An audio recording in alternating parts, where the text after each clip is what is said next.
Do you really need a $350 knife? Not really, but let's talk about it.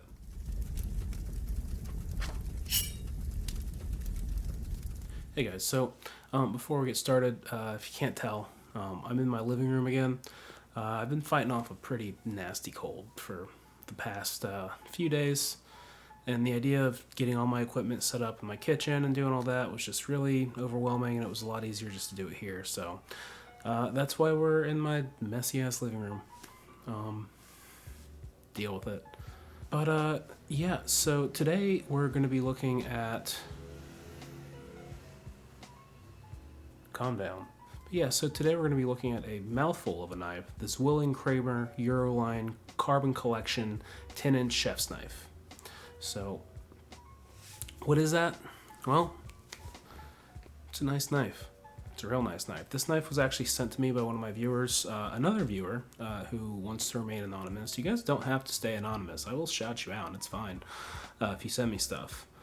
But, you know, this one did. And so, what's so special about this knife? Why is it $350? Well, Zwilling, who's a pretty well-known German knife manufacturer, partnered with Bob Kramer to make this knife. And so, if you don't know who Bob Kramer is, he's kind of a big deal. He's one of only 119 certified master bladesmiths in the world, and he's the only one that specializes in making kitchen knives. True Kramer knives, not ones that he's partnered with and designed, but actually are made by him, they go for upwards of $30,000 on auction. And he's also the guy who, if you remember Anthony Bourdain, R.I.P., ever mentioning that he had a meteorite knife, a knife actually forged out of a meteor, or a meteorite, that was Kramer that made that knife for him. So yeah, Bob Kramer's not really anybody to scoff at when it comes to kitchen knives. He knows his stuff. Now, obviously, Kramer didn't hand make this knife himself, but he designed it, and it was made by Zwilling in Japan to his exact specifications. So this is, for all intents and purposes, a Kramer knife. Let's take a look at it, though. We get to the box. We've got this, you know, nice little Euroline pure carbon steel label, blah, blah, blah. Slide it off, and we take the top off. And it's pretty straightforward in the box. Got this little pamphlet, opens up. It's more or less just instructions and care for the knife, things like that. We have the knife in here, and we have this beauty of a knife right here. Now, you may be noticing on the knife some pretty heavy blemishes, and I'm going to get to that in a little bit. But so when we're immediately just looking at the knife, it just feels good. It's hard to find anything wrong with the knife right out the bat. Everything about this knife just feels thoughtful. You know, we've got our 10-inch blade, Western style grip, double riveted with the mosaic pin in the center. We've got a little cutaway right here. Right here. And I see a few knives with cutaways in the blade, and I always like them because it's a nice little place for your hand to nestle into when you're holding it. And then we have a distal taper. And what a distal taper is essentially the knife is thicker at the heel, and then it gets thinner down to the tip.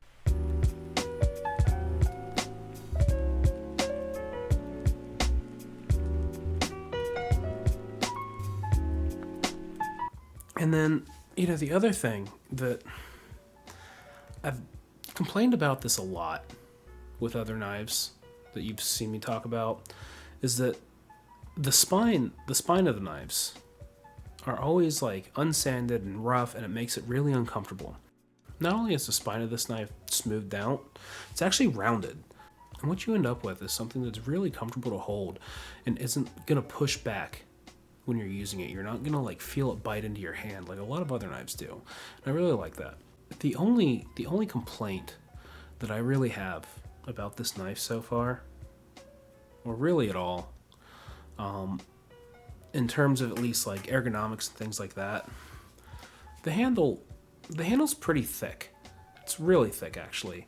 And it actually, when you're holding the knife, it gets a little uncomfortable at first to use. Now, after using it for a little bit, I did fall into it a little bit, and I felt a little bit better with it. But right off the bat, it's a really chunky handle. And if you have small hands, you're probably not going to like it that much. So just keeping that in mind. Now, what about the specs? What about actual use of this knife? So now this blade is forged out of 52-100 carbon steel. Now 52-100 or 52,100, however you're actually supposed to pronounce that. But what that essentially means is it's a super high straight carbon steel. It's actually the highest carbon content of any knife that I own now. And so what that means is the knife takes on just a screaming sharp edge when you sharpen it, and it holds it well for a long time, especially being hardened to 61 HRC, so it's a tough knife. The downside is that it has basically no corrosion resistance. So anything with the knife that's gonna, oxidize or develop any sort of patina on the knife, anything like that, it's gonna happen super quickly. In fact, you can probably see where I've had kind of a patina form from using it. And that was because when I got the knife in the mail, I put it straight in my bag and went straight to work. I didn't really look into it or what it was all about or anything like that. I just knew I was being sent the knife, took it, went straight to work, started doing it. And so the first thing I had to do was cut up pepperoncinis. And the pepperoncini brine is super acidic, obviously.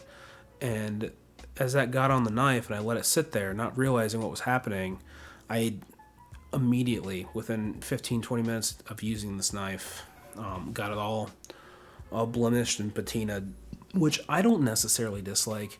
I like on carbon knives when they develop patinas. I think it shows good use that a knife is being used. I like patinas. I don't like my knives to look perfect.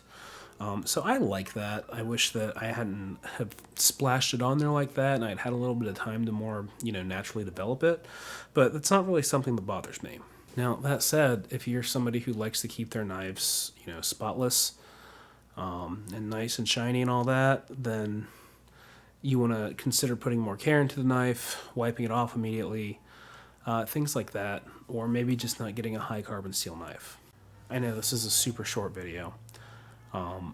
I struggled putting my outline together for this. I've been way behind on a video. I need to get one out to you guys.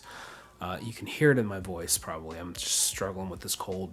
I'm going to have better content out to you soon. But the final verdict on this knife, do you need a $350 knife? No. But damn, it is nice. It is nice. It has replaced my Wusthof as kind of my daily driver chef's knife. It just feels natural to hold. It's very wieldy, even for a 10-inch knife. It just feels good to use.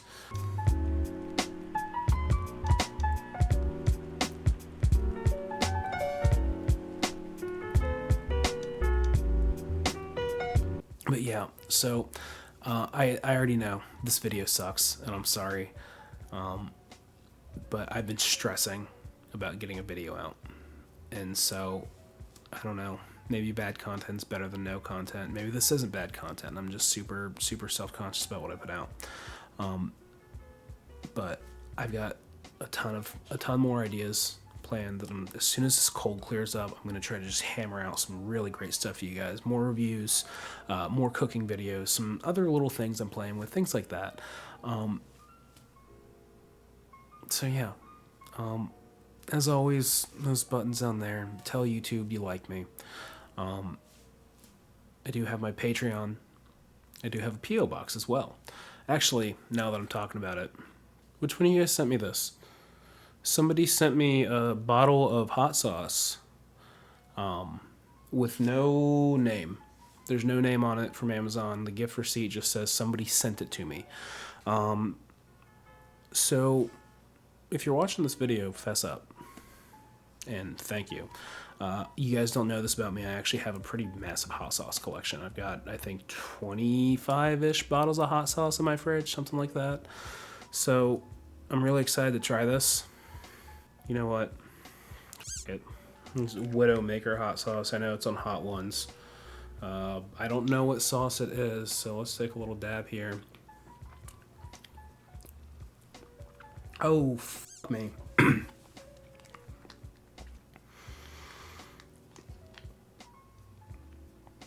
Yo. Yeah, that's hot. Whoa. Oh, good. It just says that chili pepper is in this. Great. Well, thanks for that. Again, the buttons, I already said that. I'm clearing up.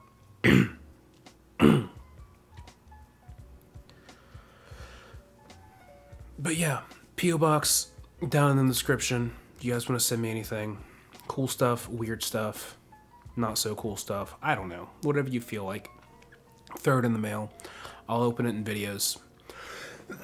Jesus Christ. And yeah, I've got that Patreon if you guys want to help support me. I'm really working towards leaving my job soon. I'm working out some other forms of income, and that way I can just focus on doing this full time, and I can really start putting out some content. So, all that said, I'm rambling now because I'm just covered in hot sauce and allergies, and I love y'all. I'll see you soon.